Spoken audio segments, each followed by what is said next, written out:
अस्सलाम वालेकुम। Programme night addition में हम आपको खुशामदीद कहते हैं। नाजरीन, ऑपोजिशन और हुकूमत के दरमियान कशीदा माहौल के बावजूद हुकूमत की तरफ से एक अच्छा इनिशिएटिव लिया गया है। वज़ीर आज़म ने नैब कवानीन में तरमीम और इंतखाबी इस्लाहात पर मुज़ाकरात के लिए 10 रुकनी कमेटी तश्कील दी है। वज़ीर आज़म की बनाई गई इस 10 रुकनी सियासी कमेटी में अपोजिशन से मुज़ाकरात का जो टास्क है ये परवेज़ खट्टक और शाह महमूद कुरैशी के सुपुर्द किया गया है। 10 रुकनी सियासी कमेटी में परवेज़ खट्टक, शाह महमूद कुरैशी, फवाद चौधरी, शेख रशीद, शफकत महमूद, आमिर कियानी, सैफुल्लाह न्याजी और शिबली फराज भी शामिल होंगे। सियासी कमेटी जो है ये इंतखाबी इस्लाहात, नैब कवानीन में तरमीम और अपोजिशन से मुज़ाकरात करेगी और फिर रोज़ाना की बुनियाद पर वज़ीर आज़म से भी मुलाकात करेगी और अपडेट करेगी। गुज़श्ता रोज़ भी वज़ीर आज़म की जानिब से इंतखाबी इस्लाहात के लिए पार्लिमानी कमेटी बनाने के लिए स्पीकर कौमी असम्बली को ख़त लिखा गया था, मगर वज़ीर आज़म के इस इक़दाम को अपोजिशन की जानिब से हर्फ़े तनकीद बनाया जा रहा है। वज़ीर आज़म के ख़यालात अपनी जगह, मगर ये बात भी हकीकत है कि PDM में हिकमत अमली के हवाले से इख्तलाफात बहरहाल मौजूद हैं, लेकिन PDM की तमाम जमातें हुकूमत को घर भेजने के जो मामला है इस पर भी मुत्तफ़िक हैं। PDM की 9 जमातें असम्बलियों से इस्तीफ़े देकर हुकूमत को घर भेजना चाहती हैं, लेकिन पीपल्स पार्टी असम्बलियों में रहकर हुकूमत के ख़िलाफ़ तहरीक चलाना चाहती है। महसूस ये होता है कि PDM के इजलास में आसिफ जरदारी की गुफ्तगू ने पीपल्स पार्टी और PDM में इख्तलाफात को एक वाज़े सबके सामने खोल कर रख दिया है। यही वजह है कि गुज़श्ता 2 दिन से PDM के सरबराह मौलाना फजलुर रहमान अपोजिशन रहनुमाओं के जो बयानात हैं उनको तनकीद का निशाना बना रहे हैं। आज इस्लामाबाद में एक तकरीब से खिताब करते हुए मौलाना फजलुर रहमान ने कहा कि जो जेल नहीं जा सकता वो सियासत में क्यों है। ये बुज़दिली नहीं, बर्दाश्त का काम है। इसी रास्ते में जेल भी आएगी और इक़्तिदार भी। तहरीकें रुकती नहीं हैं, चाहे सब साथ ना रहें। एक हाथ साथ ना रहे तब भी मंजिल की तरफ पेशरफ जारी रहती है। एक तरफ मौलाना फजलुर रहमान और नवाज शरीफ पीपल्स पार्टी के बगैर तहरीक चलाने के लिए बज़ाहिर लग रहा है कि वो तैयार हैं, तो दूसरी तरफ पीपल्स पार्टी शेरी रहमान को सेनेट में कायदे इस इख्तिलाफ बनाने के लिए जो है ना वो सरगर्म नजर आ रही है। मुस्लिम लीग नून का मौक़िफ़ है कि सेनेट में कायदे इस इख्तिलाफ उन्हीं की जमात में होगा। ये PDM में पहले तय हो चुका था। अब क्या पीपल्स पार्टी सेनेटर आजम नज़ीर तारड़ को सेनेट में कायदे इस इख्तिलाफ बनने का मौका फराहम करेगी? क्योंकि हम जानते हैं नून लीग ने साथ दिया यूसुफ रज़ा गिलानी को सेनेटर बनने का और फिर चेयरमैन सेनेट के लिए भी हिमायत करने में। फिर अब ये तो आने वाला वक्त बताएगा कि पीपल्स पार्टी इनके उम्मीदवार की हिमायत करती है या नहीं करती। मगर पीपल्स पार्टी की सेंट्रल एग्जीक्यूटिव कमेटी इस्तीफ़ों के मामले पर 4 अप्रैल को क्या फैसला करेगी? जाहिर है ये PDM के सियासी मुस्तकबिल के लिए बड़ा अहम होगा। अब एक तरफ मुस्लिम लीग नून को पीपल्स पार्टी की क़यादत टफ टाइम दे रही है, तो दूसरी तरफ नैब ने मरियम नवाज को जाती उमरा में 1500 किनाल अराजी की गैर कानूनी मुंतकली की जो इन्वेस्टिगेशन है इसके लिए 26 मार्च को बुलाया है। अब सवाल ये है कि क्या अपोजिशन का एहतसाब और नैब कवानीन पर मुज़ाकरात की जो दावत है, क्या ये इकट्ठे चल सकते हैं? अपोजिशन हुकूमत की जो दावत है इसको कबूल करेगी? मैं बात कर रही हूँ, मुझे ज्वाइन कर रहे हैं मुस्लिम लीग नून के सीनियर रहनुमा हैं और तर्जुमान हैं मरियम नवाज के और नवाज शरीफ के, मोहम्मद ज़ुबैर साहब। अस्सलाम वालेकुम, बहुत बहुत शुक्रिया ज़ुबैर साहब आपका। ज़ुबैर साहब, ये तो बज़ाहिर तो बड़ी अच्छी बात है कि इस कशीदा माहौल में भी हुकूमत जो है वो अपोजिशन के साथ बैठना चाहती है, बात करना चाहती है, इंतखाबी इस्लाहात पर बात करना चाहती है, नैब कवानीन पर बात करना चाहती है। लेकिन हम ये भी जानते हैं कि पहले भी जब नैब कवानीन पर आप लोग बैठे तो एक जो वज़रा थे कहने लगे, वज़ीर आज़म भी कहने लगे कि आप लोग NRO मांग रहे हैं। तो अब की बात जो हुकूमत की ये पेशकश है इन मसाइल पर बात करने की आप लोगों के साथ, आप लोग तैयार हैं इस पर बात करने के लिए? बिल्कुल भी नहीं बैठेंगे और इसी तजर्बे के बेसिस पर नहीं बैठेंगे कि ये इसको इस्तेमाल करना चाहते हैं कि ये देखें हमने इनको कहा कि नैब कवानीन में तरमीम करनी है तो ये देखें कैसे भागे हुए आए हैं और फिर वो जो प्रिलिमिनरी नोट्स होते हैं उसमें बैठ के झूठ बोलते हैं और ऐसा तासुर देते हैं। मैं आपको एक सिर्फ एग्जांपल देता हूँ। मिसाल के तौर पर आपकी डिस्कशन होती है कि हम कहते हैं कि जी एक FIA का इदारा है, एक एंटी करप्शन है, एक नैब है। तो नैब के पास लिमिटेड रिसोर्सेज हैं, सब लोग कंप्लेन करते हैं, कोर्ट्स ने भी कहा है, सुप्रीम कोर्ट ने भी कहा है कि आप प्रोसिक्यूशन अपना पर फोकस करें। तो इसलिए हमने ये सजेस्ट किया था उस वक्त पहले कि 1 बिलियन तक के जो केसेस हैं उसको आप एंटी करप्शन और FIA हैंडल करें और 1 बिलियन से ऊपर हैं तो नैब करें। अब इन्होंने क्या कहना शुरू कर दिया कि ये PMLN और PVP ये कह रही है कि 1 बिलियन तक आप करप्शन करने दें। अब ये अच्छा। कितनी खराब बात है और कितनी घटिया तरीन बात है, और हम उसको एक्सप्लेन कर करके थक जाते हैं। मैं आपको सिर्फ एक एग्जांपल दिए। तो इसी तरह से जब मैं आपके नाजरीन के लिए बताना बड़ा जरूरी है कि देखिए, नैब बना था 1999 में। नॉर्मल तरीके कार ये होते दुनिया भर में कि एक पीरियड होता है जिस तक आप पीछे जा सकते हैं कोई भी चीज को निकालने के लिए, इन्वेस्टिगेशन के लिए। किसी मुल्क में 6 साल होता है, 5 साल होता है, 10 साल होता है मैक्सिमम। नैब ने स्पेशल किया कि जी 1985 में एक नई पौध आई थी पॉलिटिशियंस की, तो हम इसको एक्सटेंड करते हैं अप टू 85। वो 99 में किया था, और वो आप सिर्फ 5-6 साल ऊपर लेके जा रहे थे देन द स्टैंडर्ड लॉ। अब हम 2021 में बैठे हैं और अब भी आप 1985 तक जा सकते हैं। अब मुझे आप ये बताएं कि 1986 में अगर कोई चीज हुई थी मेरे से मिसाल के तौर पर, तो मैं उसका 35-36 साल के बाद कैसे डॉक्यूमेंट्स रख सकता हूं? मरियम नवाज का आपने जिक्र किया था। अब मरियम नवाज की एग्जांपल ले लें, या आप किसी की भी मेरी एग्जांपल ले लें कि मैं जब सियासत में था ही नहीं, पब्लिक ऑफिस होल्ड ही नहीं करता था, तो मैं गवर्न होता था पाकिस्तानी टैक्स लॉ से, जिसमें मुझे 6 साल के बाद कोई सवाल नहीं पूछा जा सकता था। अब उसके बाद मैं सियासत में आ गया। अब ये कह रहे नहीं 85 तक मौका आप लोगों को भी मिला था, 5 साल हुकूमत में आप भी रहे। नहीं, मुझे समझ आ रही है, आप बिल्कुल सही कह रहे हैं। पीपल्स पार्टी भी 5 साल हुकूमत में रही है। सर, बहुत अच्छा मौका था। अगर इन्हीं चीजों को बुनियाद बनाते हुए आप लोग तरमीम कर लेते, या शायद फिर आप लोगों के जहन में भी नहीं था ये सब कुछ आपके गले पड़ जाएगा, पीपल्स पार्टी के जहन में भी नहीं था कि हमारे जहन में था। अच्छा, तो फिर क्यों नहीं किया? हमारे जहन में शाजिया इसलिए नहीं किया था, एक तो पहले गलती का इतराफ, लेकिन सबसे बड़ी वजह जो थी वो पीटीआई ने हमारे ऊपर जो सर पर जो वार किए थे, उस वक्त अगर हम नैब के कानून में कोई चेंजेस करते, जाहिर है नैब के कानून में चेंजेस का मतलब ये है कि वो जो सख्त काला कानून है जिसकी इंटरप्रिटेशन काला तरीन तरीके से होती है, अगर हम चेंज करते तो ये कहते हैं देखें ये करप्शन कर रहे हैं और ये चेंज करना चाहते हैं। सबसे बड़ा मसला पाकिस्तान में ये है कि ट्रस्ट ही नहीं था, तो आप किसके साथ कोऑपरेट करके लेजिस्लेशन करते? और अब हमारा मौकिफ ये है कि हमने भुगत लिया नैब। अगर मिसाके जमहूरियत मुस्लिम मामलात पे हो सकता था तो सर मिलके आप लोग ये भी कर सकते थे, नैब कवानीन में तरमीम कर सकते थे आप लोग। मैंने तो आपको सिर्फ एक रीजन बताया, लेकिन एक उसमें देखें नैब कानून, एक होते हैं कानून शाजिया, हमारे थाने के कानून हैं, लेकिन मैं और आप और पूरा पाकिस्तान इतराज करता है कि थानों में जिस तरह से ट्रीट किया जाता है वो कानून में नहीं लिखा हुआ। सो जो नैब ने किया है, जिस तरह मरियम नवाज को चौधरी शुगर मिल केस में इन्वेस्टिगेशन से पहले, इंक्वायरी से पहले आपने अरेस्ट कर लिया और हवाला देते हैं कि ये इख्तियार है चेयरमैन नैब को, इख्तियार है chairman NAB has to explain that logic कि इस वक्त मैं क्यों अरेस्ट करने जा रहा हूं। भाई एक इंक्वायरी स्टेज है, फिर इन्वेस्टिगेशन स्टेज है, फिर रेफरेंस स्टेज है, फिर ट्रायल होता है। अब आपने पहले इंक्वायरी शुरू की और आपने अरेस्ट कर लिया। मरियम नवाज को जो नैब ने 26 मार्च को बुलाया है, पिछले साल 11 अगस्त 2020 को नैब के दफ्तर के बाहर जो हुआ सबने देखा, किस तरीके से पत्थर चले, जो कशीदा माहौल हुआ, क्या आप लोगों को फिर से वैसा कोई डर खौफ है, वैसा कुछ हो सकता है, या मरियम नवाज जाएंगी, पेश होंगी, धड़ल्ले से जाएंगी वो कि मुझे नैब ने बुलाया मैं जाऊंगी?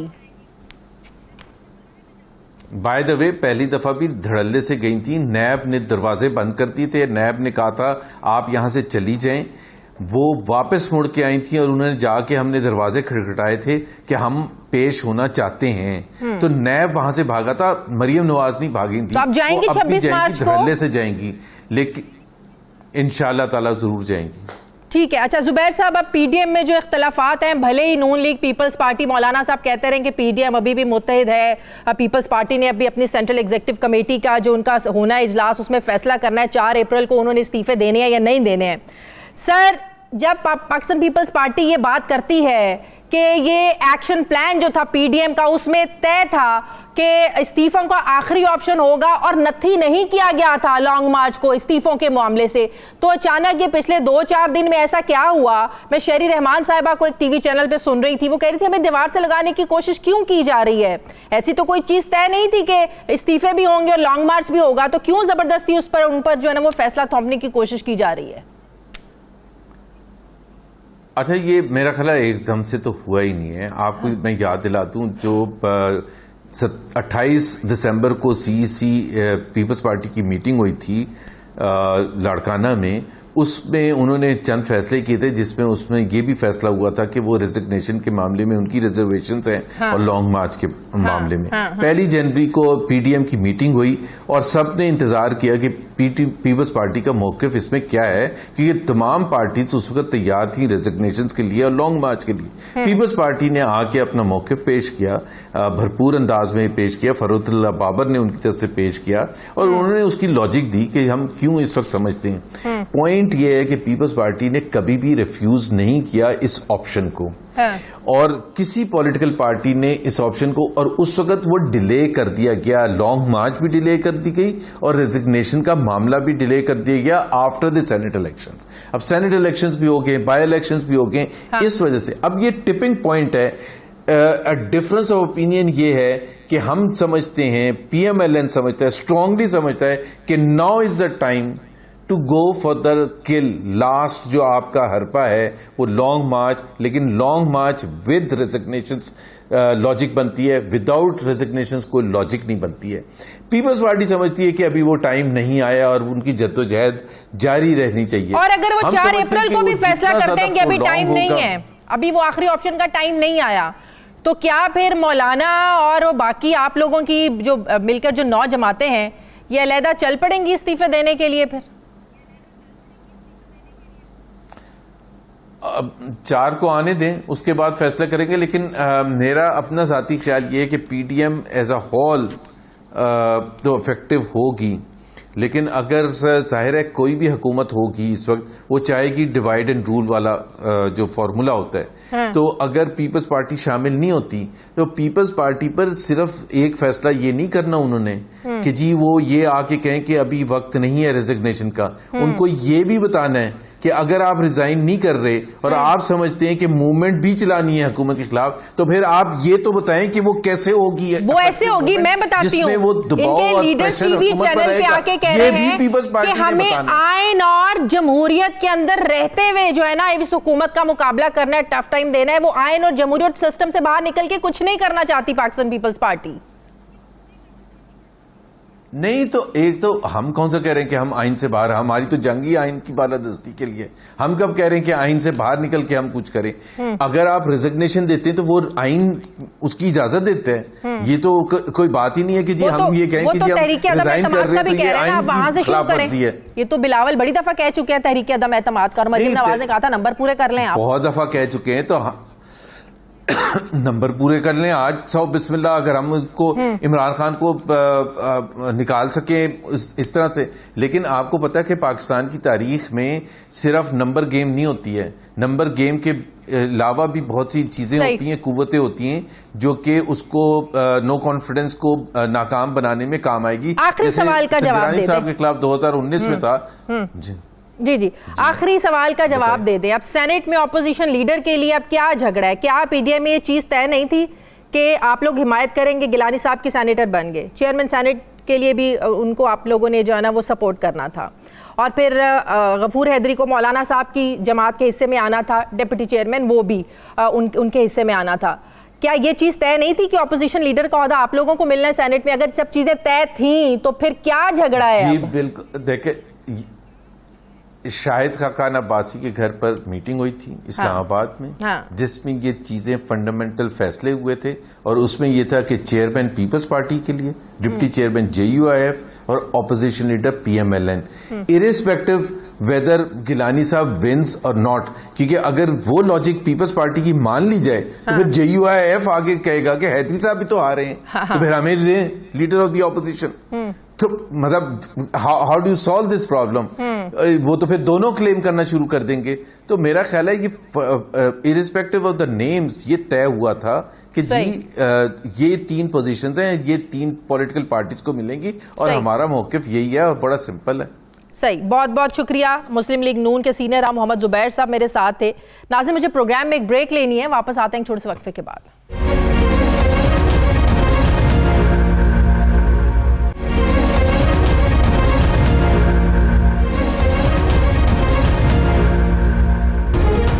ब्रेक के बाद एक बार फिर से आपको खुशामदीद कहते हैं वफाकी वजीर बराए science and technology Fawad Chaudhry sahab ने मुझे ज्वाइन किया। अस्सलाम वालेकुम, बहुत बहुत शुक्रिया फवाद चौधरी साहब आपका। फवाद चौधरी साहब, अभी जुबैर साहब मेरे साथ प्रोग्राम में थे, मैंने उनसे पूछा कि हुकूमत का बड़ा अच्छा इनिशिएटिव है इस कशीदा माहौल में, जब हुकूमत और अपोजिशन में पिछले 2.5 सालों से कशीदगी चल रही है, आप लोगों को वो आप लोगों के साथ बैठना चाहते हैं, इंतखाबी इस्लाहात पे बात करना चाहते हैं, मुख्तलिफ मसाइल हैं, नैब कवानीन में तरमीम उसका मामला है, आपके साथ बैठ के बात करना चाहते हैं। कहते हैं किसी चीज़ पर हुकूमत के साथ हम बात नहीं करेंगे। जब भी इनके साथ बात करने के लिए बैठते हैं, वज़रा जो हैं, वज़ीर आज़म जो है, वो हमें एनआरओ का जो है ना वो ताने देना शुरू हो जाते हैं। सर, ऑपोजिशन तो आप लोगों के साथ बैठने को तैयार नहीं है, कि बावजूद आप लोगों ने कि अच्छा इनिशिएटिव लिया, क्या करेंगे आप लोग? नहीं, देखिए, जुबैर साहब तो पार्लियामान का हिस्सा नहीं है, लिहाजा जुबैर साहब का या मरियम नवाज का या नवाज शरीफ साहब का मौक़िफ़ इस पर कोई बहुत अहमियत नहीं रखता। PMLN के अंदर भी दो धड़े हैं या दो सोचें हैं।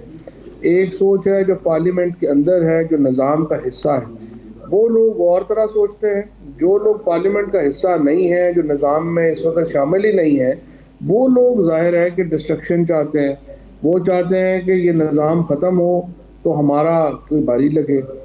और जुबैर साहब हों या मरियम बीबी हों या नवाज शरीफ साहब हों, ये दूसरी ग्रुप का हिस्सा है। लेकिन आज राजा परवेज़ अशरफ साहब से मुलाकात हुई, स्पीकर साहब की, उसके साथ बाकी लोग जो हैं उनसे गैर रस्मी बातचीत जो है वो हुई है।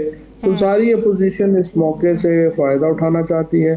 पाकिस्तान के अंदर ये जो एक बड़े डायलॉग की इब्तिदा हो रही है, मैं समझता हूँ ये बड़ा खुश आइंद है और एक बहुत बड़ी अपॉर्चुनिटी है, एक बहुत बड़ा मौका है पाकिस्तान की सियासी जमातों के लिए कि वो निज़ाम के इस्तेहकाम के लिए अपना किरदार अदा कर सकें। सही। अगर ऑपोजिशन नहीं मानती है, हुकूमत किस हद तक लचक दिखा सकती है, किस हद तक जो है ना वो उन्हें ईजी रख सकती है ऑपोजिशन को? हुकूमत क्या ऑप्शंस हैं आप लोगों के पास ऑपोजिशन को इंगेज करने के लिए? देखिए, इंगेज करने के ऑप्शन तो यही है ना, हमने लेटर लिख दिए हैं, हमने उन्हें दावत दे दी है आने की। अब असल में जो प्रॉब्लम कुछ जगहों पे आता है, वो आता है जहाँ पे वो कहते हैं कि हमारे केसेस खत्म कर दें। जैसे बैठक के अंदर जो नेगोशिएशंस हो रही थी, बातचीत हो रही थी, तो उस वक्त एक पूरा जो मौका है वो ये आ गया कि जी आप इसमें हमें एक रिलीफ दें और केसेस का रिलीफ दें। अब वो केसेस का रिलीफ जो है वो जाहिर है कि प्राइम मिनिस्टर देने को तैयार नहीं है। उसके अलावा जो सारे बड़े बाकी मामलात हैं उनके ऊपर बातचीत हो भी सकती है और उसके ऊपर हम तैयार नहीं। लेकिन अभी जुबैर साहब कह रहे थे कि हमने इनसे ये बात की थी कि जो 1 बिलियन से ऊपर के केसेस हैं वो आप नैब के हवाले कर दें, जो इससे नीचे के हैं वो एंटी करप्शन के हवाले कर दें। कहते हैं हुकूमत झूठ बोलती है, गलत बयानी करते हैं, बाहर आके प्रेस कॉन्फ्रेंस में हमें बदनाम करते हैं। नहीं, बदनाम वाली तो कोई बात ही नहीं है। आपने खुद वो जो 34 जो जुबैर साहब को पता नहीं पता होगा या नहीं होगा, लेकिन जो शाहिद खाकान अब्बासी साहब ने जो बिल हवाले किया था वो तो ये था कि 37 में से 34 शिकें जो हैं उनको बदल दिया जाए। अच्छा। अब वो मुमकिन नहीं था हमारे लिए उसको बदलना। अच्छा। और उसके ऊपर जो है वो मामला खराब हुआ। सही। तो अब कैसे फिर सही हो सकता है? आपको क्या लगता है ऑपोजिशन जो आप लोगों को घर भेजना चाहती है, उनकी सोच बदल गई होगी इस मामले पर, नहीं बदली होगी? वो शौक तो उनको पूरा उन्होंने किया भी है और आगे के पास ऑप्शन है, वो शौक पूरा करना चाहते हैं तो पूरा करें।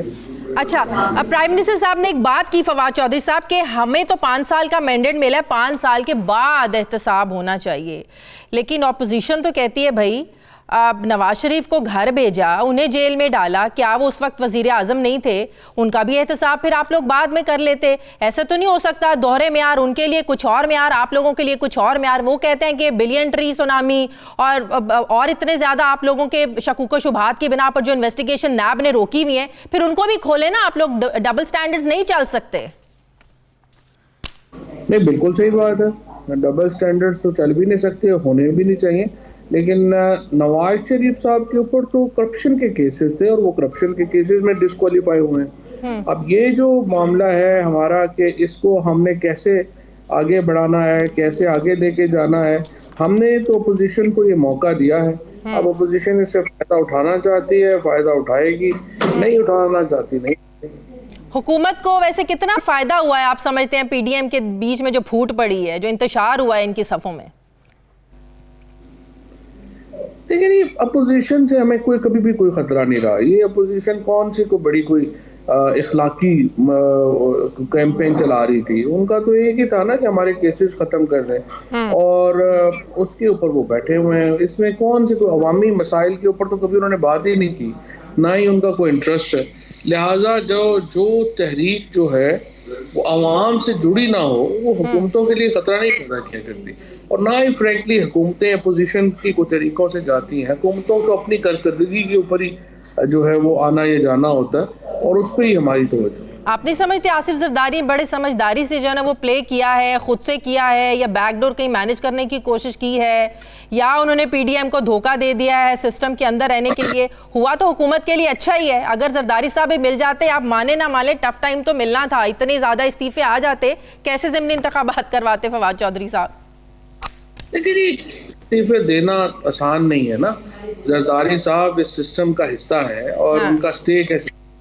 अब जो 9 पार्टियां, जो मैं पढ़ रहा था कि 9 पार्टियां इकट्ठी हैं और एक पीपल्स पार्टी इकट्ठी नहीं है। अब 9 पार्टियों में से 5 तो वो हैं जिनकी एक भी सीट नहीं है असेंबलियों में, और 4 वो हैं जिनके टोटल 5 जो हैं वो सीटें हैं। अब आप देखिए ना, ये तो मजाक है कि 9 जमातें इकट्ठी हैं। ये तो ऐसे ही मैं कोई 9 बंदे खड़े कर दूं और उनको एक एक पार्टी वो अपने नाम से रजिस्टर करा लें तो वो 9 पार्टियां बन गई। ये तो एक बिल्कुल बचगाना सोच है, जो ना सिर्फ पीपल्स पार्टी के लोग जो हैं वो इस्तीफा उन्होंने नहीं दिया, बल्कि आप ये भी आप अपने भी आपके बड़े ताल्लुकात हैं। आप जरा जो PMLN के लोग, जो इलेक्टेड लोग हैं, आप उनसे जरा सर्वे करके देखें, उनमें से कितने इस्तीफा देने को तैयार है। कोई जो सिस्टम के अंदर है वो इस्तीफे इस तरह से नहीं देता, ना ही वो देने को तैयार है। तो ये तो ऐसे ही है, कह लीजिए कि जिद वाली बात थी, और जाहिर है उसका यही हशर होना।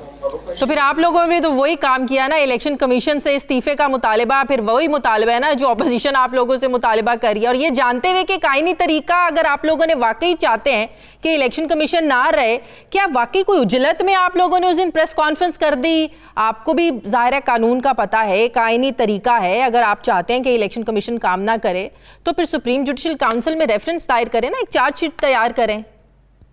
नहीं, कोई लीगल केस तो हम नहीं कर रहे ना, हम तो पॉलिटिकल केस दे रहे हैं। पॉलिटिकल केस या तो शाजिया आप कह रहे हैं दिल पे हाथ रख के कि जो सेनेट के इंतखाबात हुए हैं वो बिल्कुल आर्टिकल 218(3) के मुताबिक गैर जानबदाराना शफाफ हुए हैं, और उनमें कोई जो करप्ट प्रैक्टिसेस हैं वो नहीं की। तो मैं तो दिल पे हाथ रख के ये भी कहती हूँ कि जब अदम एतमाद की तहरीक थी सादिक संजरानी के खिलाफ, ऑपोजिशन के नंबर ज्यादा थे उस वक्त, पीपल्स पार्टी, नून लीग, सब लोगों के, लेकिन आप लोगों ने उस वक्त जो किया, मैं दिल पे हाथ रख के कहती हूँ वो भी ठीक नहीं था। नहीं, वो बात तो बिल्कुल आपकी ठीक है। तो उसके ऊपर किसको जाना चाहिए और इसके ऊपर किसको जाना चाहिए? आप फिर यही कह रही है ना कि इलेक्शन कमीशन जो है वो इंतखाबात कराने का जो तरीकाकार है वो दुरुस्त नहीं है। और लेकिन आज आप लोगों को इलेक्शन कमीशन के इस्तीफे का मुतालिबा आज याद आया, उस वक्त नहीं आया, क्योंकि उस टाइम आपके हक में था सब कुछ फवाद चौधरी साहब। लेकिन जिम्मेदारी किसकी है? ऑफ कोर्स इलेक्शन हमारे हाथ में तो कुछ नहीं है। हाँ, जिम्मेदारी जिसकी है उसने ही इस्तीफा देना है ना। अगर आप लेट से मैं आपके आर्गुमेंट से इत्तेफाक नहीं करता, लेकिन लेट से आपका आर्गुमेंट से इत्तेफाक किया जाए और आप ये भी कह रही हैं कि ये इलेक्शन भी जो है वो शफाफ नहीं हुए हैं, हाँ। तो फिर जिम्मेदारी किसकी है? लेकिन मेरा आर्गुमेंट ये भी है ना कि जब आप बेनिफिशियरी थे तब सब कुछ ठीक था, आज बेनिफिशियरी नहीं है तो सब कुछ गलत है, ये भी ठीक नहीं है। नहीं, बिल्कुल सही नहीं है। लेकिन आपने इदारे को, फिर जब आप अभी अपोजिशन की सारी पार्टियों का वर्जन सुन लें, वो भी क्या कह रहे हैं? जब अपोजिशन भी सारी यही कह रही है कि आर्टिकल 218(3) के तहत इलेक्शन कमीशन अपनी जिम्मेदारी अदा नहीं कर सका और हुकूमत भी कह रही है, तो फिर आप क्या कहेंगे? आप यही कहेंगे ना पार्लियामेंट को मौका देना चाहिए ताकि तो फिर एक तरीका है ना फवाद चौधरी साहब, ऑपोजिशन और हुकूमत एक दूसरे के साथ बैठे, जो आईनी तरमीम करनी है, ओपन बैलेटिंग करनी है, खुफिया करनी है, चेयरमैन सेनेट का इंतखाब कैसे कराना है, फिर तो आप लोगों को पार्लियामेंट को भी अपना रोल जो है ना वो अदा करना पड़ेगा। इलेक्शन कमीशन ने बिल्कुल कहा कि अगर आप लोग करवाना चाहते हैं तो फिर आप 226 में तरमीम करें, पार्लियामेंट का जो है ना वो रोल वो पूरा करें। नहीं, वो तो देखिए ना, सुप्रीम कोर्ट ने कह दिया ना उनको। हाँ। सुप्रीम कोर्ट ने कह दिया कि आप 226 को तो भूल जाएं, वो तो पार्लियामेंट करेगी। हाँ। लेकिन आप जो है अगर आपने करना है तो फिर आप 218(3) के तहत इलेक्शन कमीशन जो है वो मूव कर सकता है। अब इलेक्शन कमीशन ने ये 218(3) के तहत ना मूव करके इन एक्शन से अपने जो है वो एक्चुअली सुप्रीम कोर्ट के ऑर्डर जो हैं उनको डिफीट कर दिया। अब जाहिर है कि ये तो इलेक्शन कमीशन की कोताही थी सही, और इसके ऊपर उनको जो है वो करना चाहिए। बहुत बहुत शुक्रिया, बहुत बहुत शुक्रिया। वफाकी वज़ीर science and technology Fawad Chaudhry साहब मेरे साथ थे। मुझे प्रोग्राम में एक ब्रेक लेनी है नाज़रीन, वापस आते हैं छोटे से वक्फे के बाद।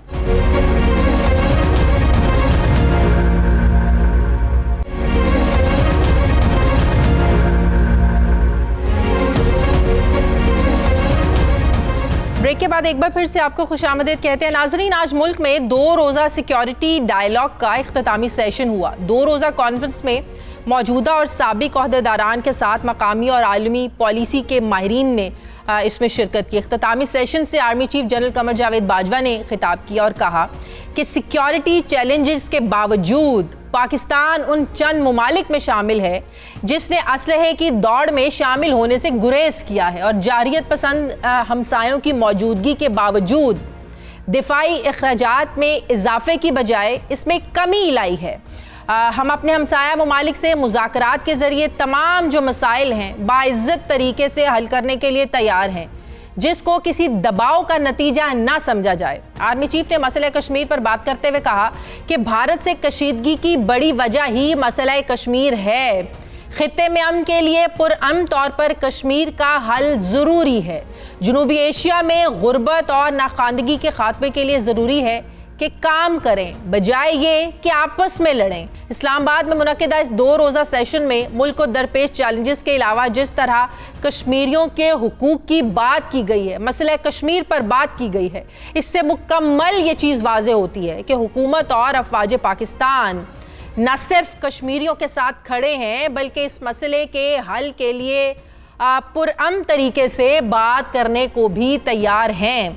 इसी पर मैं बात करूंगी। मुझे ज्वाइन कर रहे हैं वज़ीर आज़म के मुशीर बराए कौमी सलामती डॉक्टर मोईद यूसुफ साहब। अस्सलाम वालेकुम, बहुत बहुत शुक्रिया डॉक्टर साहब आपका। डॉक्टर साहब, आज army chief general Qamar Javed Bajwa ने सिक्योरिटी डायलॉग के इख्तितामी सेशन में बड़ी अहम बातें की, खासकर हमसायों को लेकर के हम अपने हमसायों के साथ तमाम जो गैर मामूली मसाइल हैं उसको पुरअमन तरीके से बावकार मुज़ाकरात से हल करना चाहते हैं और हमेशा पाकिस्तान ने ऐसा ही जेस्चर दिया है।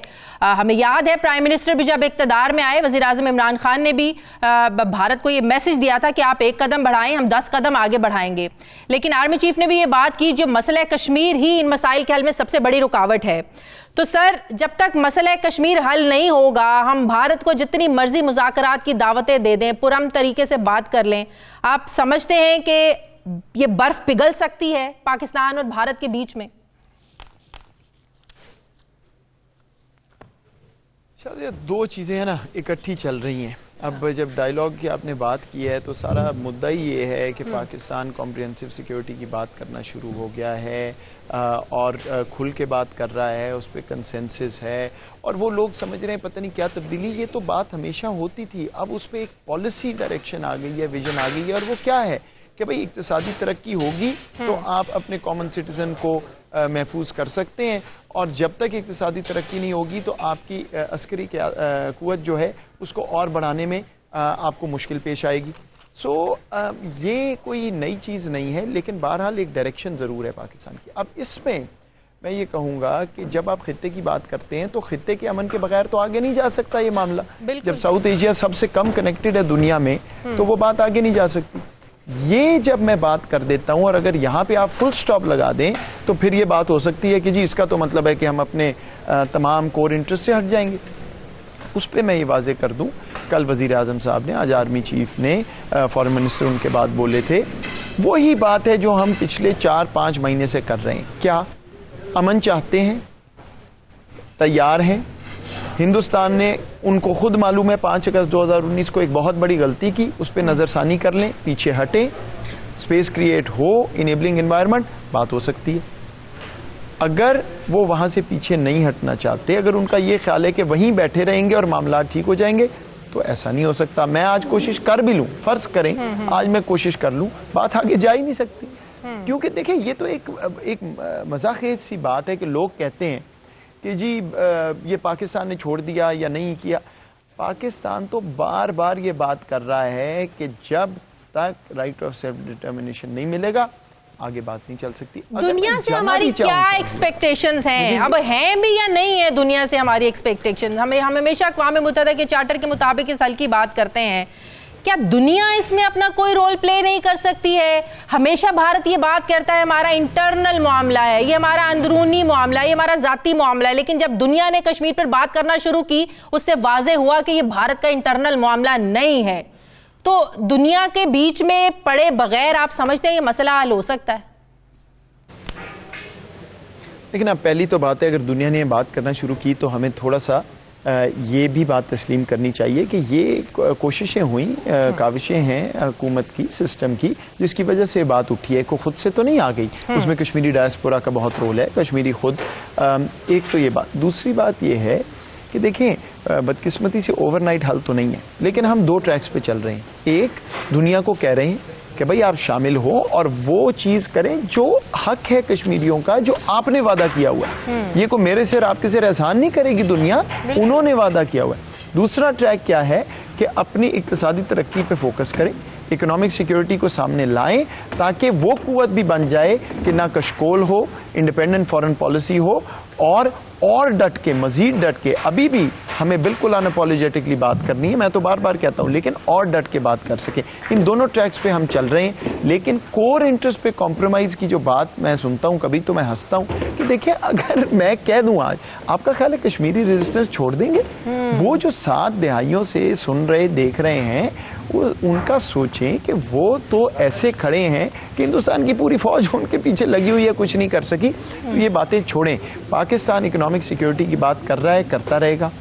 अमन की बात कर रहा है, करता रहेगा। कोर इंटरेस्ट पे खड़ा है, खड़ा रहेगा। ये तीनों इकट्ठे चलेंगे। तो डिसइंफो लैब का भी जो तहकीकात हैं वो भी हम लोगों के सामने है। इन सब भारत के प्रोपेगेंडा जो हैं, साजिशें इनके होते हुए, क्या भारत पे ट्रस्ट किया जा सकता है? मेरा तो हमेशा जहन में एक ही सवाल आता है, हम जितनी मर्जी कोशिशें कर लें, जितना मर्जी जो है ना उनको अमन का पैगाम दे दें, लेकिन जो कहते हैं ना कि पीठ में छुरा घोंपना, भारत की वो शुरू से एक चाल रही है पाकिस्तान के खिलाफ। अब आप अफगानिस्तान की जमीन को कैसे इस्तेमाल करता है भारत पाकिस्तान के खिलाफ? क्या भारत वो मुल्क है जिसपे पाकिस्तान ट्रस्ट कर सकता है? देखिए, तारीख तो ये रही है, इसमें तो कोई शक नहीं, आप बिल्कुल ठीक कह रही हैं, तारीख तो यही रही है।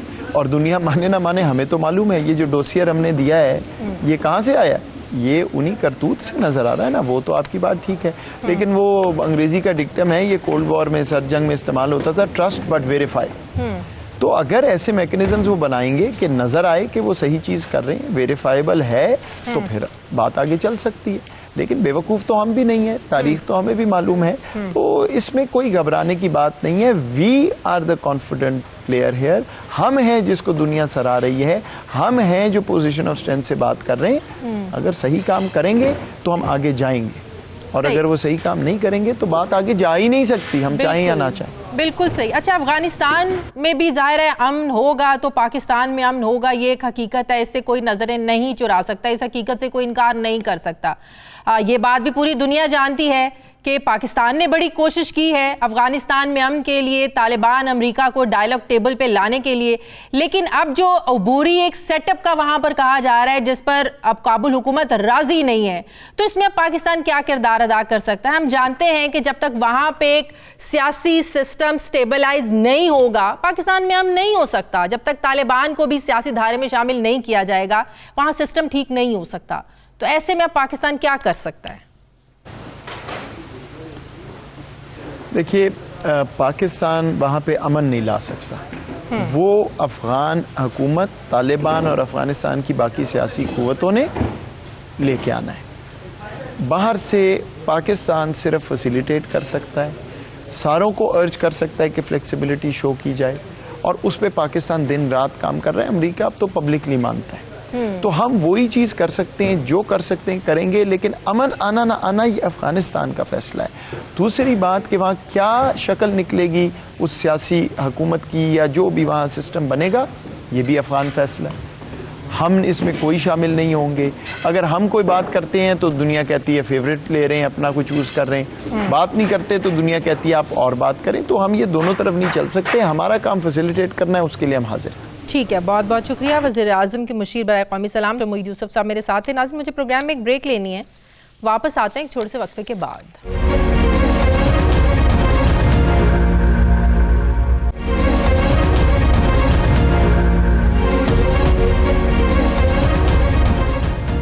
ब्रेक के बाद एक बार फिर से आपको खुशामदीद कहते हैं। नाज़रीन, हुकूमत ने IMF के प्रोग्राम की बहाली के लिए इनकम टैक्स तरमीमी बिल 2021 कौमी असम्बली में पेश कर दिया है। इस बिल का मकसद टैक्स इस्तिस्ना को ख़त्म करना है ताकि आइंदा माली साल 2021-22 में कौमी ख़जाने में 150 अरब रुपए जमा किया जा सके। हुकूमत ने अपना टारगेट अचीव करना है।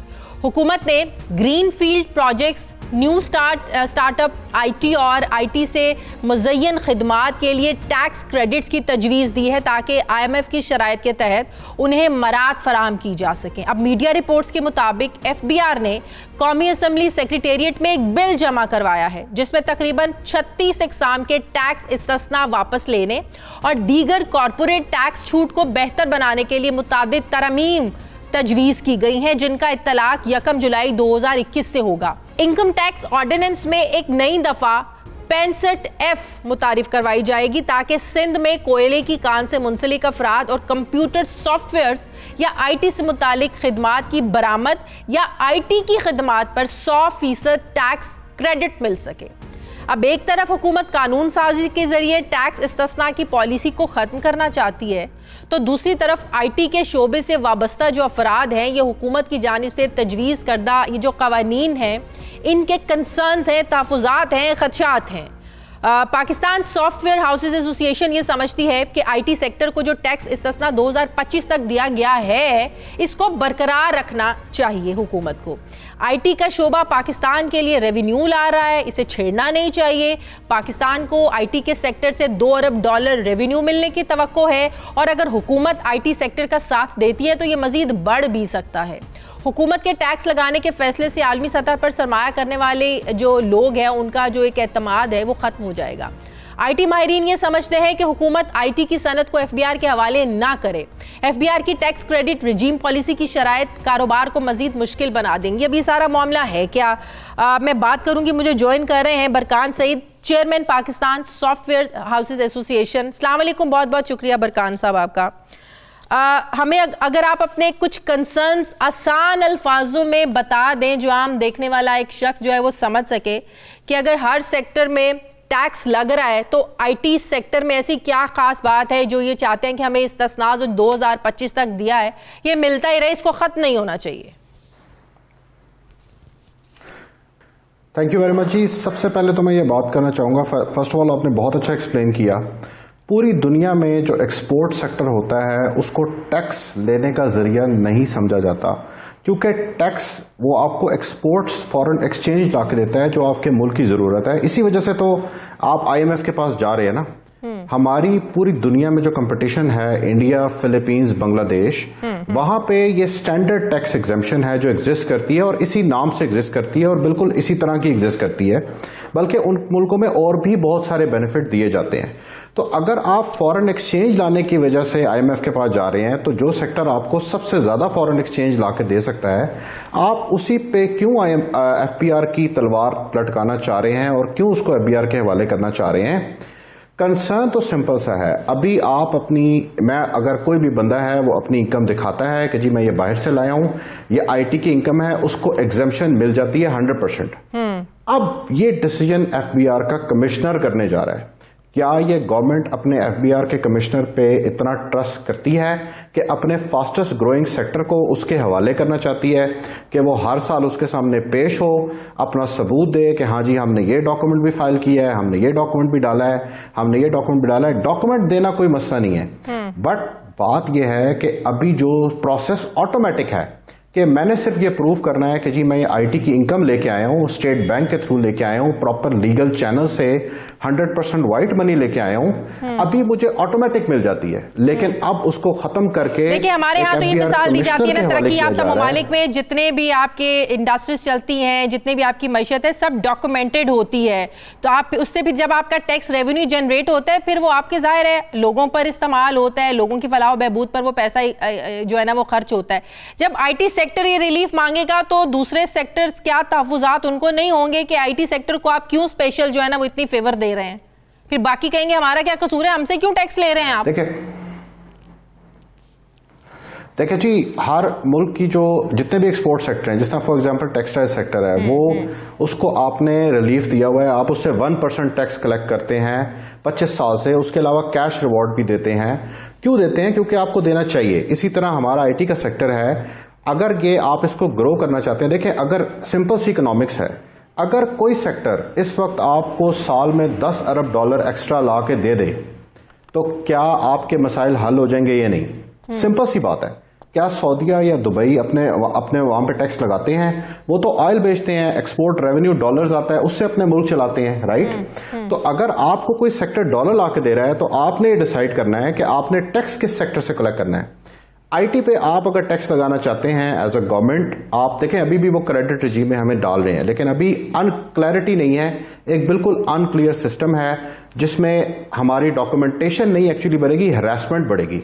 डॉक्यूमेंटेशन क्या होती है जी? अभी हम आप लोग कह रहे हैं हमारी हैरेसमेंट बढ़ेगी, प्राइम मिनिस्टर कहते हैं कि अगर डायरेक्ट टैक्स नहीं लगेगी तो फिर इनडायरेक्ट टैक्सेस से जो आम आदमी है वो पिसता है ना। फिर अगर डायरेक्ट टैक्सेस इतने बड़े बड़े सेक्टर्स पे नहीं लगेंगे, फिर हम जैसे लोग जो है, एक आम आदमी है, उसको इनडायरेक्ट टैक्सेस के जरिए जो है ना वो उस पर बोझ डाला जाता है। देखिए हमारे सेक्टर पे जितनी भी लोकल हम काम करते हैं उस पर टैक्स है, हम अभी भी दे रहे हैं। 29% कॉर्पोरेट टैक्स जो स्टैंडर्ड है, हम उसकी बात नहीं कर रहे, हम सिर्फ एक्सपोर्ट सेक्टर की बात कर रहे हैं। देखिए जब हम इंटरनेशनली जाते हैं तो हम पाकिस्तान को बेच रहे होते हैं, पाकिस्तान की सर्विसेज सेल कर रहे होते हैं। सही। अगर मैं एक चीज़ ₹1 में बेच रहा हूँ और अगर वो टैक्स लगने की वजह से ₹1.5 में हो गई है तो वो अब मैं नॉन कम्पेटिटिव हो जाऊंगा। बांग्लादेश जैसे ममालिक इस वक्त अगर आप बांग्लादेश में सेटअप करें तो वो अपने एक्सपोर्टर को हर $100 लाने पे $10 अपनी तरफ से देते हैं कि बस डॉलर लेके आओ, हमसे $10 ले लो। क्यों वो ये करते हैं? वो बहुत समझदार मुल्क है ना, इस वक्त बेहतरी की तरफ जा रहे हैं, काफी सारे उनके इंडिकेटर्स हमसे बेहतरी की तरफ जा रहे हैं। तो आप लोगों ने अपने कंसर्न्स हुकूमत के साथ, मुल्क में हुकूमत के साथ आप लोगों ने शेयर करे अपने ये जो कंसर्न्स हैं?